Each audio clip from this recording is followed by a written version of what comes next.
Hey guys, welcome back. On the bench is the little peepee, and headed out to the range today. And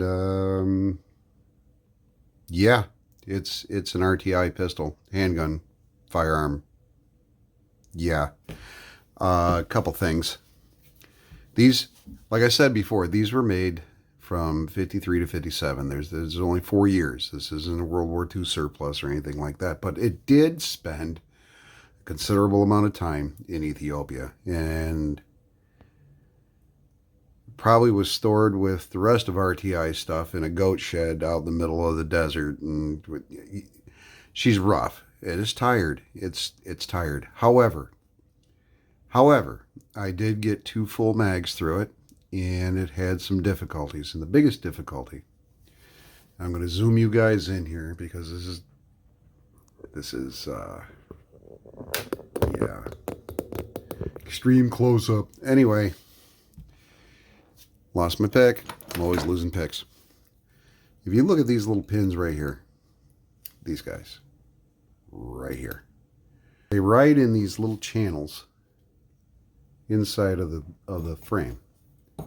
These little channels right here. If you look, this right here is the underside of the pin. Now, as you pull the trigger on this gun, it's cleared. It's empty. The gun is clear.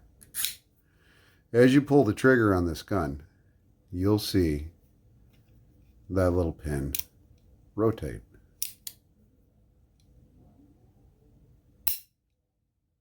See how it rotates with the sear? If I could stop moving the damn thing.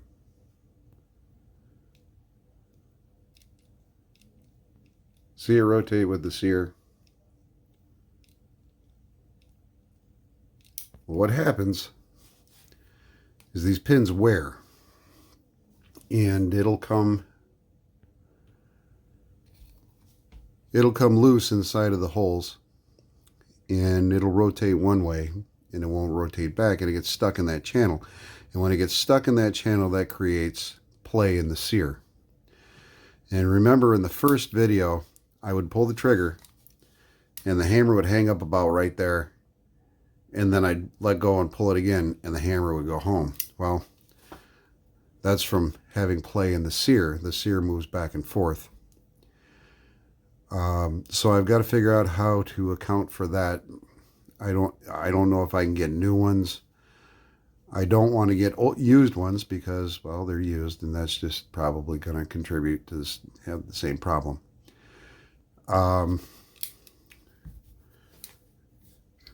Remember I told you I didn't get an ejector spring. Well, I got to get an ejector spring.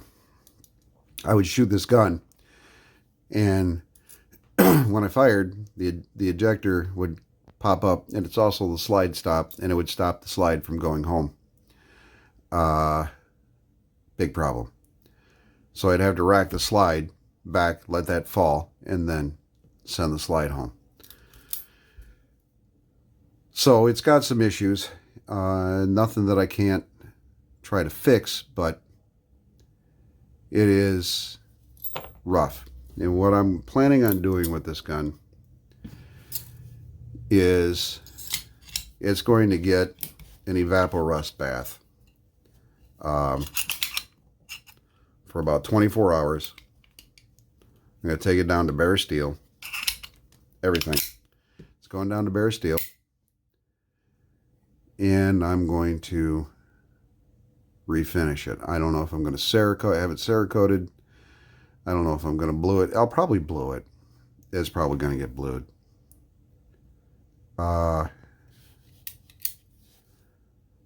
The trigger is surprisingly decent. The bore, yeah, I'm more than happy with the bore for an RTI pistol. It's not impeccable by any means, but it's a damn good bore. I've seen a lot worse, and it doesn't shoot half bad.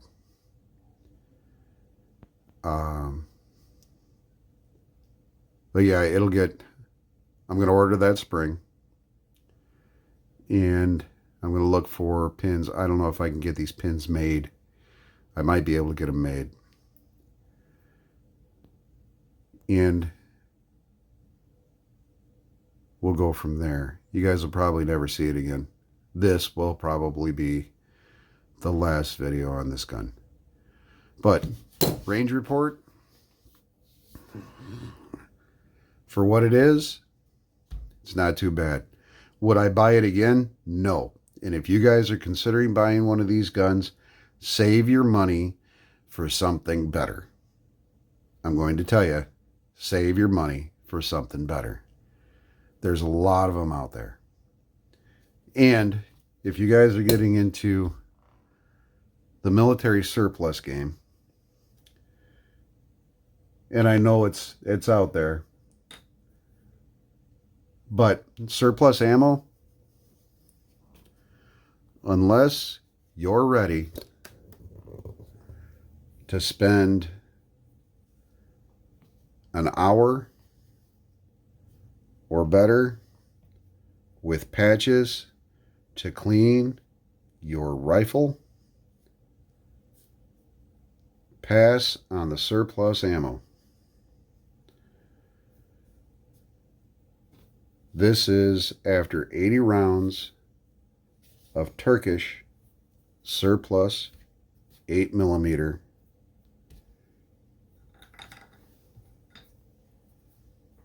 ammo. And I don't even think this is all of them. I think I threw some. Oh, wait. Hold on.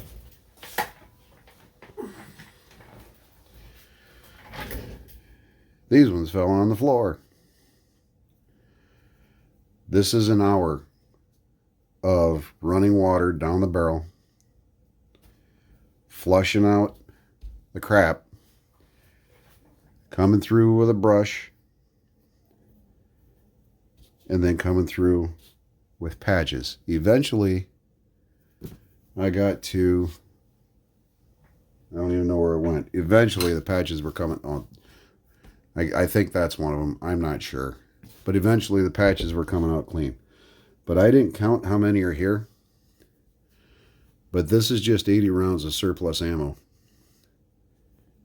through my my K98 Mauser to get the bore shiny again. Pass on the surplus ammo. And one other thing. If I can, what the hell did I just... You guys that reload, you know this, but the guy next to me learned this today. You got to be careful how many times you reload. This came out of an M1 Garand, and we were prone on the ground, and it landed on my back. It came out of his rifle, landed on my back. He had a case head separation. Yeah. Count how many times you do your reloads, folks. He's damn lucky that came out. But that's all for now. You guys take care, stay safe, have fun, and don't buy from RTI. See ya.